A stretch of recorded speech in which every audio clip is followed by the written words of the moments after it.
Most important thing you are talking, तो फिर एंथुसिज्म, और दूसरा मैंने बात की थी स्माइल की, that it should be there.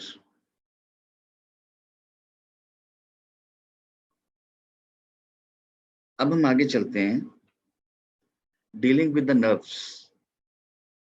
जो स्टेज फ्राइट होते हैं ना, that is the most dangerous thing.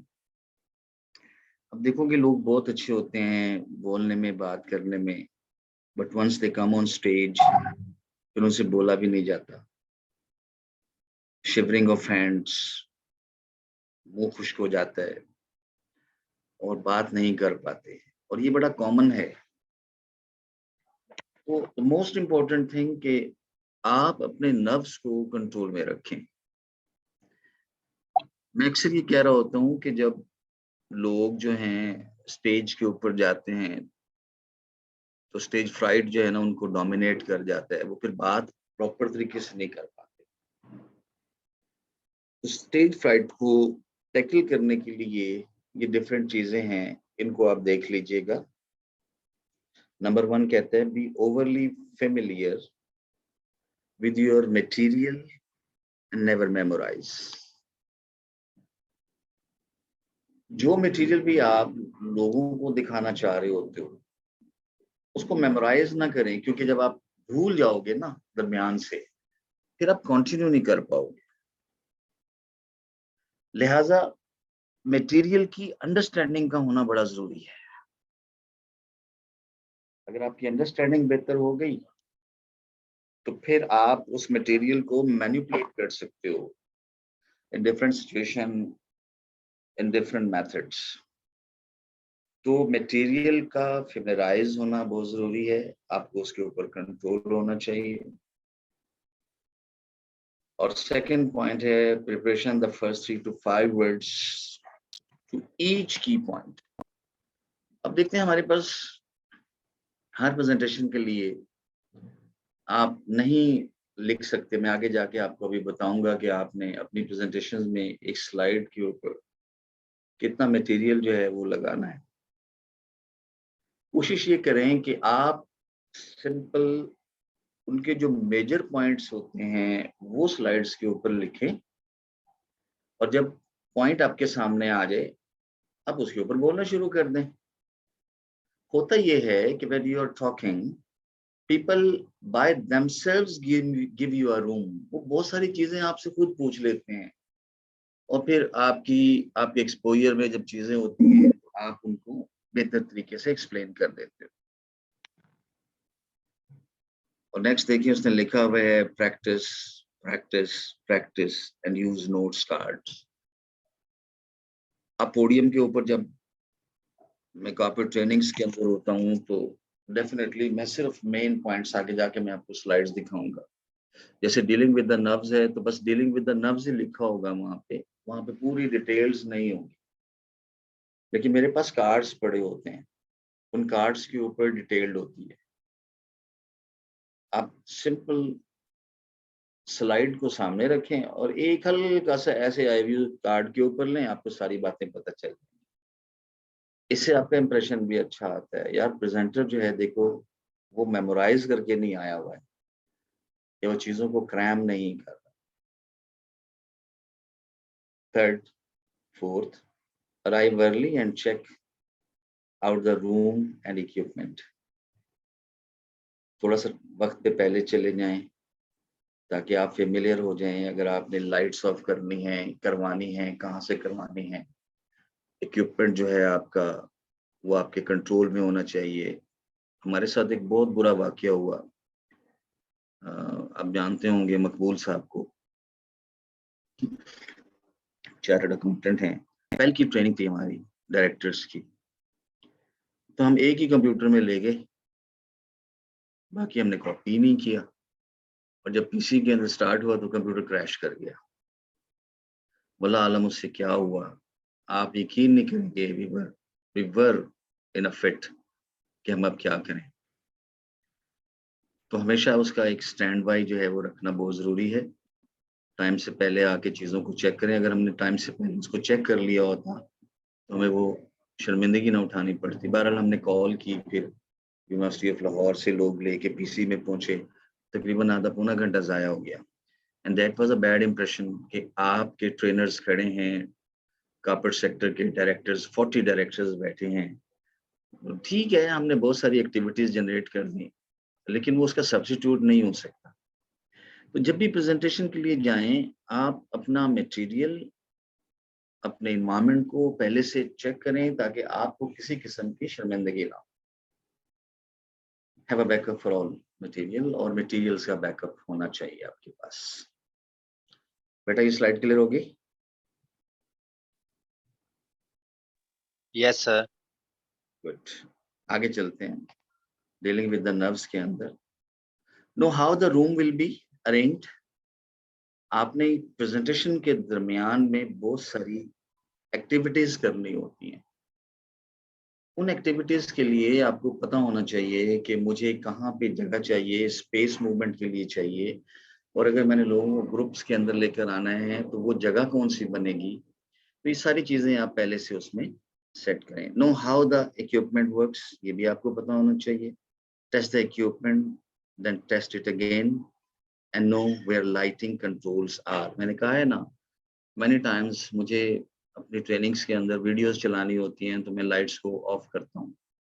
जब मुझे पता होता है कौन सी लाइट्स को ऑफ करना है, मैं एग्जैक्ट जाता हूँ और वही 2-3 लाइट्स ऑफ करता हूँ। तो मुझे ये नहीं होता कि मैंने सारी लाइट्स ऑफ कर दी फिर एक-एक करके जलाई।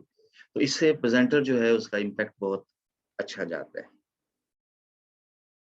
Do not move anywhere without deciding to move.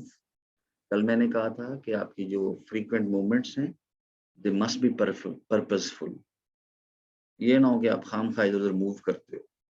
हमेशा मूवमेंट आपकी प्रेजेंटेशन को आउट क्लास बना देती है कि आपने कब मूव करना है, क्या बात कहनी है, तो उसके ऊपर जेस्चर आपका क्या होना चाहिए। तो ये चीजें आपके जहन में होनी चाहिए। Move with the intention.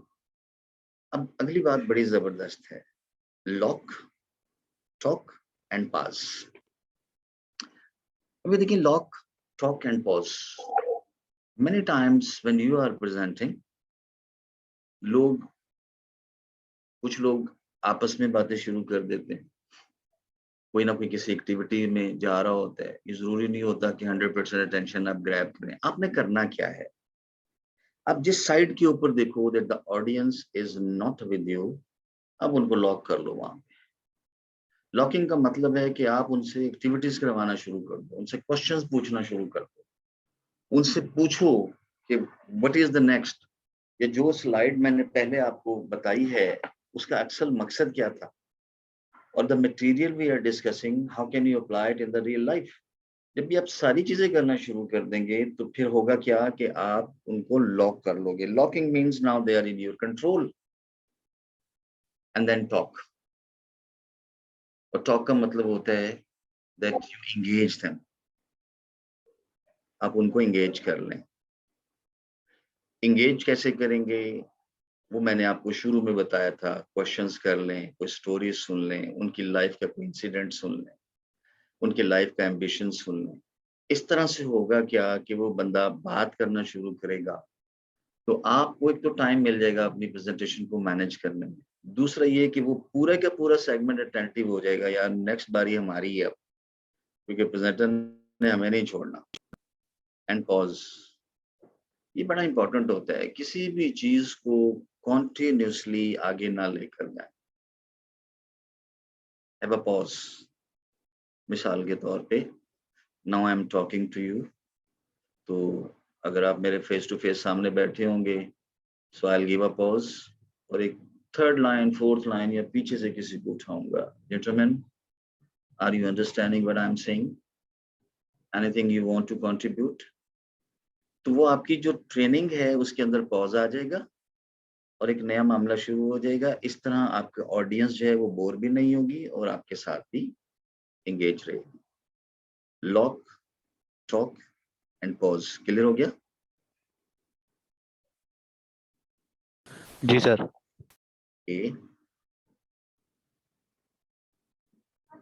Then use movement to signal a change in topic. मैंने कल भी कहा था कि जब आप अपना टॉपिक चेंज कर रहे होते हो तो फिर आप मूव करें। उस मूवमेंट से होगा क्या, एक तो अटेंशन ग्रैबिंग हो जाएगा, और दूसरा जब टॉपिक चेंज होता है ये ज़रूरी होता है कि आप लोगों को पिछले वाले जो टॉपिक है या पिछला जो मटेरियल है उससे बाहर निकालें। And imagine your audience within a space and fill that entire space. मैंने कल कहा था जब आप एक तरफ आई कांटेक्ट अपना देखते हो तो वो आई कांटेक्ट सबके साथ जा रहा होता है। वो जरूरी नहीं होता you look into the eyes of people, ये जरूरी नहीं होता देखना, लेकिन आप सिंपल उस तरफ एक दफा नजर मार लोगे तो ऐसा लगेगा कि आपने उन सबको लॉक कर लिया। This is what we call filling the gap. When you look at the one person, a large crowd, 15 will think you are looking at them. क्यों ऐसे ही होता है ना बेटा? जब हम क्राउड में किसी एक की तरफ देखते हैं तो 15 लोग और सोच रहे होते हैं ऐसा दिल देख रहा है बंदा, जी हालांकि जी ऐसा नहीं होता। बिल्कुल। इस तरह से हम कहते हैं spreading of eye contact, and that is the most effective control for the people. Then spread eye contact randomly around the room. It shouldn't be one at one place. अक्सर लोग आप देखते हैं आई कांटेक्ट को या दीवार के साथ फोकस कर लेते हैं, या अपने कंफर्टेबल जोन में जहां उनका दोस्त बैठा होता है कोई उसकी तरफ देखना शुरू कर देते हैं। ये सबसे बैड प्रेजेंटर होता है। आपने प्रेजेंटेशन के दौरान अपने आई कांटेक्ट को पूरे के पूरे रूम के अंदर स्प्रेड करना है, और इट्स वेरी सिंपल। ऐसे करके देखो, ऐसे करके देखो, एंड दैट्स ऑल। इतना ही कुछ होता है। ये वो जेस्चर्स की जो मैं बात कर रहा था आपसे, वो 78% के अंदर आपका हेड और आपके हाथ, 55% तो आपकी बॉडी लैंग्वेज यहीं से यूज होती है। इधर you are angry, you are sad, you are happy, आपका चेहरा बता रहा होता है। फिर आपके जेस्चर्स हैं हाथों के जेस्चर्स आपको सपोर्ट करते हैं, हेल्प करते हैं आप किस तरह अपनी चीजों को एक्सप्लेन करते हो। लिहाजा मैं बॉडी लैंग्वेज के ऊपर एक आगे जाके टॉपिक रखूंगा, आपको बॉडी लैंग्वेज के बारे में बताऊंगा कि how much important is the body language and that's use. तो इंशाल्लाह हम थोड़ा आगे जाके बॉडी लैंग्वेज के ऊपर फिर बात करेंगे।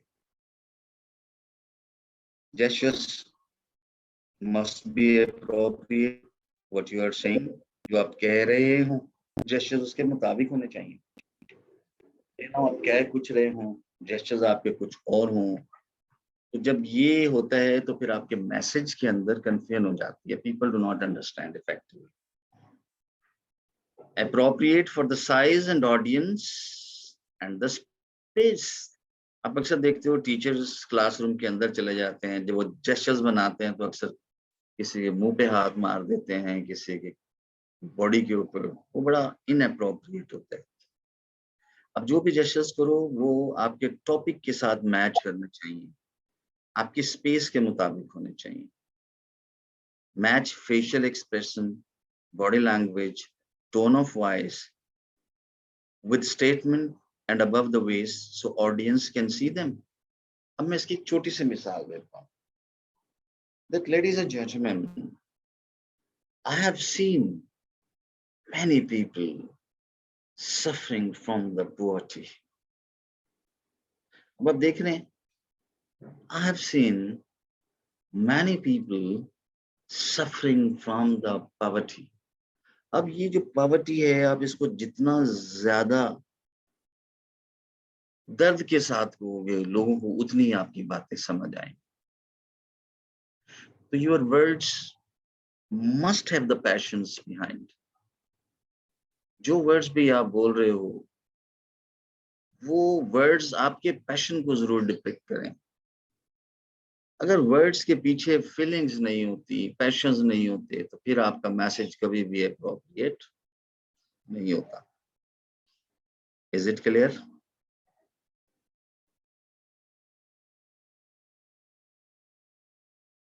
Is it clear? जी सर क्लियर। अब gestures can be used to add emphasis. जब आपने जोर देना होता है, ऐसे ऐसे करते हो, आप ऐसे करते हो, इशारा करते हो, तो ये एडिंग एम्फेसिस होता है। इलिस्ट्रेट, पॉइंट आउट, जब आपने किसी चीज को पॉइंट आउट करना होता है, ladies gentleman look at there, तो ये आपका पॉइंट आउट करने का एक होता है। एक्सप्रेस इमोशंस, मैंने कहा ना, you're sad, excited, angry, गुस्से में हैं, जो बात आप कहना चाह रहे हो बात बड़ी जबरदस्त है, आप चाहते हो लोग आपकी उस बात को बहुत ज्यादा इंपॉर्टेंस दें, तो फिर उस बात के मुताबिक आपकी फीलिंग्स और पैशंस का वहां होना बहुत जरूरी है। जैसे मैंने उस दिन कहा था कि जब मैंने अपनी प्रेजेंटेशन को एंड किया तो मैंने उनसे यही कहा, ladies and gentleman open your eyes, और जैसे उन सब ने आईज को खोला तो मैंने बड़े प्यार से कहा, I am not talking about your physical eyes, I am talking about your spiritual eyes, and if you do not open your spiritual eyes, nobody is going to fight और nobody is going to cry for you. तो ये देखें, इस तरह से आप जब gestures और फीलिंग्स को वर्ड्स के पीछे लेकर आते हैं तो वो बहुत पावरफुल हो जाते हैं, ताकतवर हो जाते हैं।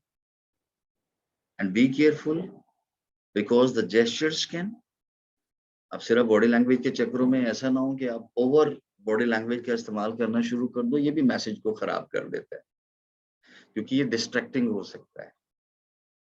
अब बात तो कर रहे हो, लेकिन जब आप बात करोगे और आप इसको ओवर एम्फेसाइज कर दोगे तो एक्चुअल में जो बात का एक्चुअल क्रक्स होता है फिर वो नहीं लोगों तक पहुंचता।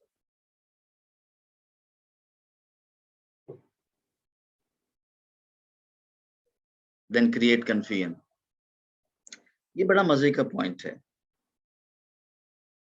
जब तक आप कंफ्यूजन क्रिएट नहीं करते, आप अपनी प्रेजेंटेशंस के अंदर कॉन्फ्लिक्ट को नहीं लाते, लोग आपकी बात को हो सकता है प्रॉपर तरीके से ना समझें। When you create conflict, when you create confusion, people becomes very much attentive towards you. और जितनी इंपॉर्टेंट बात होती है उसके ऊपर कंफ्यूजन का क्रिएट करना, कॉन्फ्लिक्ट का क्रिएट करना उतना ही इंपॉर्टेंट होता है, बिकॉज जब आप कॉन्फ्लिक्ट क्रिएट करते हो तो उसको रिजॉल्व भी करते हो आप, और जब वो रिजॉल्व हो जाता है तो for all times its meanings and its subject is clear to the people.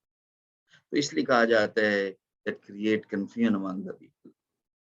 आप जब कंफ्यूजन क्रिएट करते हो, लोग अपने बेस्ट के साथ आपके साथ आते हैं, सर आप गलत कर रहे हैं, ऐसा नहीं होता, ऐसा होता है। अच्छा आप क्या कहते हो सर, ऐसा होता है।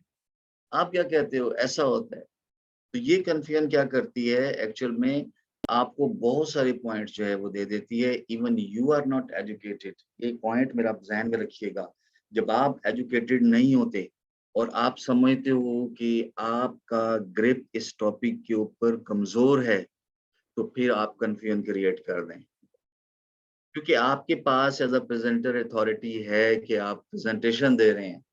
People are going to tell you what is right and what is wrong, और वो खुद आपको जो है बहुत ज्यादा गाइड कर देंगे कि आपकी क्या चीज बेहतर है और क्या चीज बेहतर नहीं है। इस तरह से होता क्या है कि जो पॉइंट ऑफ व्यू आप देना चाह रहे होते हो वो आप अपने नॉलेज से ज्यादा बेहतर तरीके से डिलीवर कर देते हो। And the last gentleman, reveal the speaker's nervousness. ये नर्वसनेस कंफ्यूजन के साथ आती है। जब आप नर्वसनेस देखते हो तो कंफ्यूजन क्रिएट करते हो, लोगों को समझ आ जाती है, लेकिन उसको ओवरकम जब करते हो तो फिर उसका इम्पैक्ट बहुत जबरदस्त जाता है। And make the speaker seem insincere and less capable.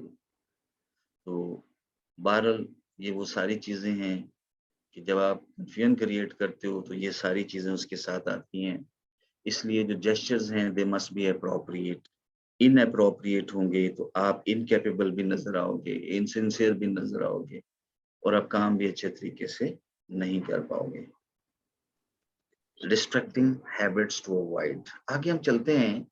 बहुत सारे लोगों की कुछ हैबिट्स होती हैं, वो हैबिट्स क्या करती हैं, वो हैबिट्स आप जब क्लासरूम में जाते हो, फॉर एग्जांपल स्क्रैचिंग, कभी नाक में उंगली दे रहे हो, कभी कान ऐसे ऐसे कर रहे हो, कभी दांत में उंगली, अजीब किस्म की आदतें होती हैं लोगों की। बिकॉज मैं टीचर्स ट्रेनिंग्स भी करवाता हूँ।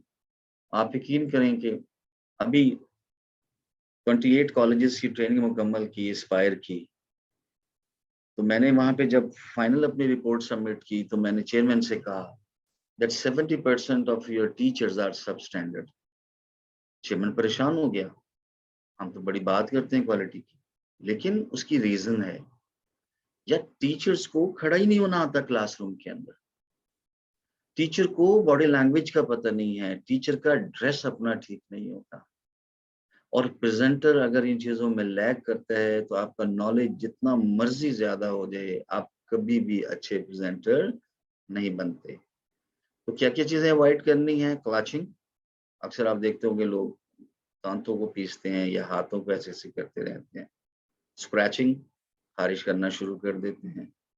पिकिंग आइटम्स, इधर से आइटम उठाया उधर रख दिया, उधर से उठाया उधर रख दिया। एनी रैपिटेटिव जेस्चर, बहुत ज्यादा जेस्चर्स को रिपीट नहीं करना, क्योंकि आप जब रिपीट करते हो तो वो भी मामला ठीक नहीं रहता। वर्ड और phrases what ever it is, empty words को यूज नहीं करना। वर्ड्स जो भी आप बोलें उनके पीछे मीनिंग्स होने चाहिए, उनके पीछे एक मैसेज होना चाहिए। एम्प्टी वर्ड्स को बोलोगे, क्रेडिबिलिटी खराब होगी। बट जैक्स मूवमेंट्स, आपने अक्सर देखा होगा लोग बहुत तेज तेज मूवमेंट्स करते हैं। मैं आपको एक टॉम पीटर, आप लिख लें जरा, Tom Peter in search of excellence. जी बेटा लिख लिया, Tom Peter in search of excellence. आपने YouTube के ऊपर से इसकी प्रेजेंटेशंस देखनी है। You will find one of the best presentations ever in the history of mankind. इतना जबरदस्त ये बंदा है। जी बात समझ आ गई है? यस सर, नोट कर लिए सर। नोट कर लें, इसकी प्रेजेंटेशंस आपने जरूर देखनी है। वॉइस का मैं ऑलरेडी बता चुका हूँ आपको। टोन जो है आपकी क्वालिटी और मैनर्स के साथ होनी चाहिए, हाई पिच के साथ जानी, पर्टिकुलरली फॉर वुमेन। वैरायटी लेकर आए बातों के अंदर, कभी आप तेज तेज बोलें, कभी आहिस्ता बोलें। क्लियर इननाउंसिएशन, आपकी डिक्शन बड़ी क्लैरिटी के साथ होनी चाहिए। तो वॉल्यूम, ये कल भी मैंने आपको बातें बताई थी। वोकल एक्सप्रेशन मैंने बता दिया था आपको। अब आ जाते हैं आपका ड्रेस। ड्रेस बड़ा जबरदस्त होना चाहिए। वो एटलीस्ट आपके जो ऑडियंस है ना, उसे एक लेवल ऊपर होना चाहिए। When you have the good dress, ये आपको एक कॉन्फिडेंस देता है, आपका लेवल ऑफ कॉन्फिडेंस इंप्रूव हो जाता है। इसलिए अपने ड्रेस को जब भी आप प्रेजेंट करने जाएं, आपने ऑडिट की प्रेजेंटेशन देनी है, अपने अकाउंट्स की देनी है, वट एवर इट इज, तो अपने ड्रेस का जरूर ख्याल रखें। और मैं तो अक्सर जब आई कैप की ये ट्रेनिंग्स करवा रहे होते तो पहले दिन से हम 2 पीस के अलावा, टाई के अलावा बच्चे को अलाउ नहीं करते थे क्लासरूम में आए। बड़ा एग्जैक्टिव माहौल बना के उनको हम लेके आते हैं। आज वो सारे बच्चे अल्हम्दुलिल्लाह दुनिया की बड़ी बड़ी फर्म्स के अंदर और बड़ी बड़ी पोस्ट पे बैठे हैं। 10-10 15-15 लाख सैलरी है, एक की 4 मिलियन सैलरी है।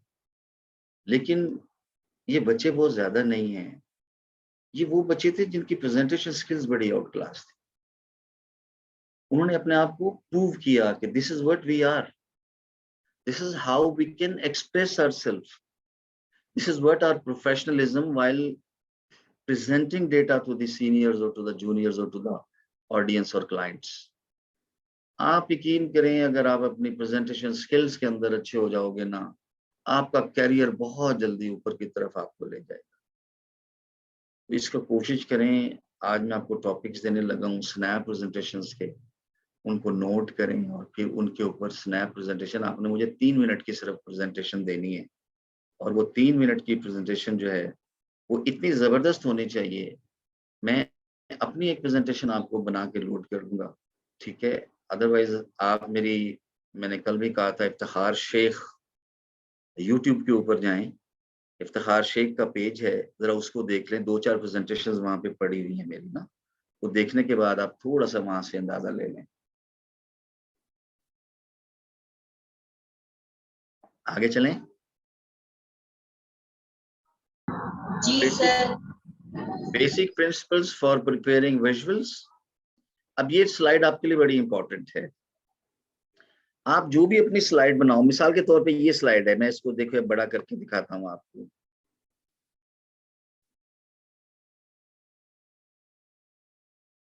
ये थोड़ी सी बड़ी हो गई।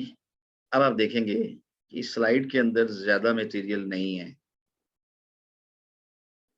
आप देखो इसमें लार्ज लेटर्स 5x5 का रूल अप्लाई करें, यानी कि 5 रोज हों आपकी, 5 कॉलम्स हों, इससे ज्यादा मटेरियल ना लेकर आए।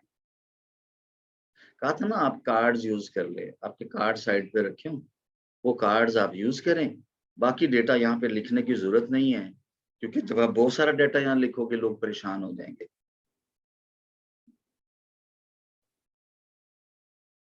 U's block letters. कोशिश करें ब्लॉक लेटर्स का इस्तेमाल करें ताकि क्लैरिटी के साथ आपका मैसेज लोगों तक जाए। एडिक्वेट कंट्रास्ट, और जहां पे आपने कंपैरिजन देना हो दो चीजों का, वहां पे आप कंट्रास्ट जरूर इस्तेमाल करें। Images and graphics must be appropriate to the topic. ये ना हो कि आपके इमेजेस और ग्राफिक जो हैं आपके टॉपिक को सपोर्ट ना कर रहे, वो जरूर सपोर्ट करें, इससे आपकी क्रेडिबिलिटी बहुत बेहतर हो जाएगी। ये स्लाइड समझ आ गई बच्चों? 5x5 का रूल समझ आ गया? सवाल है यानी कि 5 सर, रोज 5 कॉलम्स। excuse me, जी बेटा। सर सवाल है। जी जी बोलें। सर अबरार बात कर रहा हूँ कराची से। जी, सर ये यूज ब्लॉक लेटर्स मतलब क्या होता है? मतलब ब्लॉक लेटर्स क्या होते हैं? इसमें आप जो ब्लॉक लेटर का मतलब होते हैं, जो आप उसको जो कैपिटल लेटर्स नहीं होते, जी जी जी जी। कोशिश करें अपनी प्रेजेंटेशन में उनको इस्तेमाल करें, लेकिन ये रूल अच्छा, नहीं है। दिस इज अ ठीक है। Suggestion, this is a okay, suggestion. उससे होता क्या है, क्लैरिटी बहुत आ जाती है, कंफ्यूजन नहीं ठीक है होती। सर। बहुत सारे लोगों को कंफ्यूजन होती है ना वो क्योंकि मैं ये कहता हूँ कि आपकी प्रेजेंटेशन के अंदर when you end your presentation, people must die to listen to you more. वो मरते जा रहे हो कि यार और बताओ और बताओ। ये जब इम्पैक्ट आपके पास आ गया, आपको कोई तरक्की करने से नहीं रोक सकता। ठीक है और सर, ये थैंक यू। कैसे होता है, जब आपका मटेरियल और आपकी बॉडी लैंग्वेज, आपकी टोन ऑफ वॉइस, आपका ड्रेस जबरदस्त हो।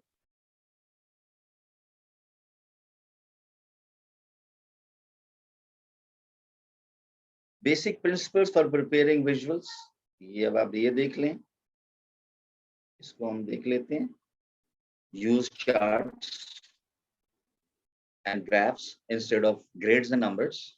अगर आप क्योंकि फाइनेंशियल डाटा को प्रेजेंट करोगे ज्यादा, तो आपके लिए बड़ा जबरदस्त होता है आप ग्राफिक्स के अंदर चले जाएं, आप चार्ट्स के जरिए जो है ना सारा का सारा डाटा दिखा दें। Keep diagrams as simple as possible, do not talk to the slides. ये बड़ा जबरदस्त पॉइंट है बच्चों। जब आप प्रेजेंट कर रहे होगे, क्योंकि अभी हम फेस टू फेस नहीं हैं, मैं कभी भी स्लाइड की तरफ नहीं देखता। I never read from the slides. मैं हमेशा अपना आई कांटेक्ट ऑडियंस के साथ रखता हूँ, क्योंकि मेरे पास कार्ड्स बड़े होते हैं। कार्ड्स मेरे फ्रंट के ऊपर होते हैं, और ये जो मल्टीमीडिया चल रहा होता है ये मेरी बैक साइड के ऊपर होता है। मेरी बात समझ आ गई? So never talk to the slides. जब आप स्लाइड से बातें करना शुरू कर दोगे ना, लोग आपको सुनेंगे नहीं, आपस में बातें करना शुरू कर देंगे और बोर हो जाएंगे। मैं एक एग्जांपल आपको देता हूँ। आइंस्टाइन को अमेरिका के अंदर बुलाया गया कि वो थ्योरी ऑफ रिलेटिविटी के ऊपर अपना लेक्चर डिलीवर करे। आइंस्टाइन सब आ गए, हॉल वाज फुल, और आइंस्टाइन ने क्या किया, स्लाइड्स तो उसके पास नहीं थी, लेकिन he started to talk to the papers. उसने अपने पेपर से चीजें पढ़ना शुरू कर दी, और तकरीबन 2 घंटे तक वो पढ़ते चला गया। जब उसने सर उठाया तो आधे लोग सोए हुए थे, आधे हॉल से जा चुके थे। Look at the person Einstein. लेकिन when he started to talk to the slides or to the papers and he ignored the audience, audience wasn't there, because the audience felt insult, because the audience did not get what he wanted to say. मैंने अभी कहा था ना, lock, talk and pause. जब तक आप lock नहीं करते, एहसन मेरी बात सुन रहे हो?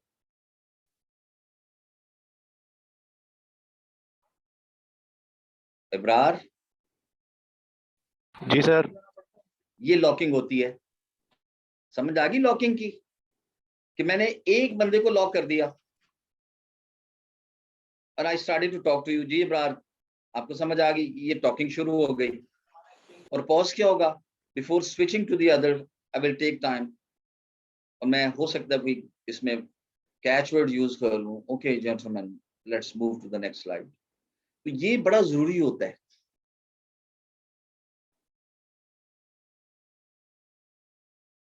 अब आ जाते हैं कंक्लूजन की तरफ. That's very very important. हमेशा याद रखिएगा, कंक्लूजन के लिए भी आपने 3 से 4 लाइंस इतनी जबरदस्त प्लान करनी है जिस तरह आपने ओपनिंग की थी. आपने कंक्लूजन पे आके ये नहीं कहना the end, it is the end of my presentation. और नहीं भाई, ये बड़ा बुरी बात होती है, I am done with my presentation, ये भी नहीं कहना. आपने क्या करना है? Summarize main points and lessons learn.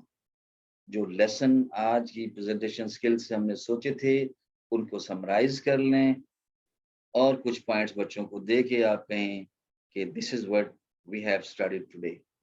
Thank you very much. लेकिन the end, I am done with it, ये बहुत गैर मुनासिब चीजें होती हैं. हमेशा कंक्लूजन के वक्त आपने बताना है, gentleman, we have studied the art of communication, body language, presentation skills, and then further the importance of gestures and how to deal with the nerves. And I'm sure you are clear about it. इस तरह से आपने उसको and करना है ताकि कोई point रह गया हो तो बच्चों को उसका पता चल जाए. और एंड विद अ स्ट्रॉन्ग, वो जैसे मैंने आपको बताया था, open your eyes, have a well prepared final statement. ये फाइनल स्टेटमेंट अब आपने मुझे ये फाइनल स्टेटमेंट्स बना के देनी है. मैं बीच में अभी गैप लूंगा, मैं आपको टॉपिक्स दे रहा हूँ. तो हेड ऑफिस से फीफा हेड ऑफिस से अली मौजूद हैं. Narrowing down a career choice, social media in the classroom. Family से रिलेटेड अगर आपने कोई प्रेजेंटेशन बनानी है, आप टॉपिक यहाँ से चूज कर लें अपना कोई भी. मैं see it is all open to you, आप जो मर्जी टॉपिक उठा लें. The importance of attachment, how important are grandparents, traveling with children, caring for an ailing parent, balancing home and career. क्योंकि आपके पास आ रही हैं तो आप यहाँ से इसको देख सकते हैं. फाइनेंशियल्स के ऊपर आप प्रेजेंटेशन दे सकते हैं. How to apply for a mortgage, improving your credit score, how to negotiate a raise, living on minimum wages or wage, is it better to lease or buy a new car. Food and drinks के ऊपर अगर आ जाए तो growing your own herbs, how to make your own pasta, how to make cookies that are softer. मुझे पता है ये आप इस पे नहीं करोगे क्योंकि लड़की होती हैं तो वो लड़कियां ये काम अच्छा कर लेती हैं. तो क्योंकि इसमें लड़कियां भी हैं तो इसलिए मैंने ये डाल दिया है. Benefits of drinking black coffee. Health में आ जाएं, effects of not getting enough sleep, the truth about diet soda, importance of hydration, why cleanliness do not work, best juice diet, most effective exercise for burning calories, do essentials oils really work. और history में देखें, the history of television, when the railway was king, media during World War II, or military advancements between World War I and World War II. ये आगे भी अगर आप जाएंगे तो ये देखें मीडिया की है, सेल्फ हेल्प के ऊपर पड़ी हुई हैं, आप यहाँ से इसको ले लें। मैं इसको ओपन ही रखता हूँ, आप इसको अपने मर्जी का टॉपिक्स उठा के, मुझे आपने ना सिर्फ प्रेजेंटेशन तो आपने बना के शेयर करनी है सोशल मीडिया के ऊपर 3 मिनट की। अभी आपने मुझे सिर्फ इसका ओपनिंग और क्लोजिंग देना है, 1-2 लाइन ओपनिंग की और 1-2 लाइन क्लोजिंग की, ठीक है। For example the importance of attachment, ये यहाँ पे फैमिली के अंदर आया है। Ladies and gentleman, man is a social animal and he cannot live alone. Allah by himself in Quran says, अल्लाह ने किसी को सजा देनी होती है तो उसको तन्हा कर देते हैं। अब ये देखिए ना, मैंने कुरान से भी उठा लिया और इस तरह से, तो ये होती है इंपॉर्टेंस ऑफ अटैचमेंट क्या है। अब इसको अटैचमेंट के साथ कर दें कि man always love to be loved, और वो सब तक नहीं होता man he doesn't have the attachment with the other people. He may be a father, mother, friend, sister, brother वगैरह वगैरह। अब आप क्लोजिंग कैसे करेंगे इसकी? इसी तरह आप क्लोजिंग के ऊपर जाओगे और क्लोजिंग के ऊपर जाओगे, gentlemen, we have seen that man is a social animal, as I have said in the earlier, and he cannot live alone. So he always needs some relation. As man always needs a God in the social life, he always needs companions, which make him a good human being. Otherwise, he becomes an animal. तो ये इस तरह से आपने closing के sentence बोल देने हैं। जी बच्चों, क्लियर हो गया? सर एक क्वेश्चन है। जी बोलें। सर अबरार बात कर रहा हूँ। सर ये जी, चीज जी। जरूरी है कि स्टार्ट जो है हम उसी से लें, लेडीज एंड जेंटलमैन से? ये तो जरूरी तो नहीं है ना? नहीं, वो आपने देखना है ऑडियंस क्या बैठी है वहां पे। अच्छा कोलीग्स हो सकते हैं, लेडीज जी एंड जेंटलमैन एक बड़ा कॉमन है, क्योंकि अब जैसे आप लोग बैठे हो, देखो इसमें खवातीन भी हैं और आप भी हैं, जी। तो मैं इसलिए लेडीज एंड जेंटलमैन यूज कर लेता हूँ। अगर आप अच्छा कोलीग्स में बैठे हैं, डियर कोलीग्स कह सकते हो, ठीक सही है। है। अगर क्लासरूम सही में है। है तो माय डियर स्टूडेंट्स कह सकते हो। It is all up to, ये सैल्यूटेशन डिपेंड करती है आपका माहौल क्या है, आप किससे बात कर रहे हो। एनी अदर ठीक क्वेश्चन? है सर। नहीं सर ठीक है, ठीक है। तो हम फिर वापस आते हैं, आधा घंटा आप ले लें सही। और हाफ एन आवर के बाद इट इज टाइम नाउ 47, 2:15 3 बजे हम दोबारा इंशाल्लाह ऑनलाइन होते हैं 3:20 पे। Thank you very much.